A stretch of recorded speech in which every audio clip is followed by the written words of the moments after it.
Pre-matric scholarship for SC student class 9 and 10 Assam welfare based scheme. Hello everyone, এই ভিডিওটো সকলোকে স্বাগতম জনাইছো। যিবোৰ ভাইটি ভণ্টিয়ে ক্লাস 9 and 10 ত পঢ়ি আছা আৰু তুমি যদি SC ক্যাটাগৰী হোৱা তোমালোকলৈ NSP ত থকা pre matric scholarship for SC student এই স্কলাৰশ্বিপ আবেদন কৰিব পাৰিবা।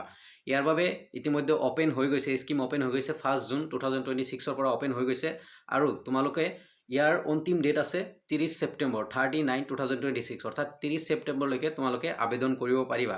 যিবোৰ ভাইটি ভণ্টিয়ে ক্লাস 9 and 10 ত পঢ়ি আছা তোমালোকলে pre matric scholarship for SC student only SC ক্যাটাগৰীৰ বাবে। যদি তুমি SC ক্যাটাগৰীৰ হোৱা তোমাৰ কাষ্ট SC হয় দেন তুমি আবেদন কৰিব পাৰিবা আৰু ইয়াৰ বাবে টোটাল তোমাৰ family income annual income family annual income বিলো 2.5 লাখ হ'ব লাগিব। 2.5 লাখৰ তলত তোমাৰ ঘৰৰ ইনকাম হ'ব লাগিব আৰু তুমি গভৰ্নমেন্ট অৰ্থাৎ সৰকাৰি বিদ্যালয়ত পঢ়ি থকা ষ্টুডেণ্ট হ'ব লাগিব।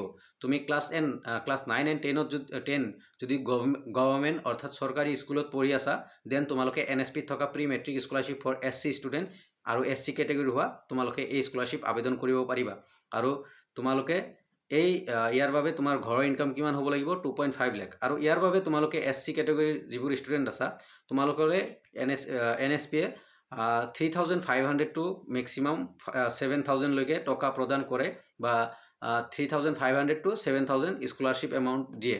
সো যিবোৰ ভাইটি ভণ্টি 9 and 10 ত পঢ়ি আছা NSP ত থকা এই স্কলাৰশ্বিপ যদি গভৰ্নমেন্ট অৰ্থাৎ সৰকাৰি বিদ্যালয়ত পঢ়ি আছা ঘৰৰ ইনকাম 2.5 লাখৰ তলত আছে দেন তোমালোকে এই স্কলাৰশ্বিপ এপ্লাই কৰিব নাপাহৰিবা। NSP পোৰ্টেল নেশনেল স্কলাৰশ্বিপ পোৰ্টেলত এই pre matric scholarship for Assam অসমৰ ষ্টুডেণ্ট যিবোৰ SC ক্যাটাগৰী হোৱা আবেদন কৰিবা।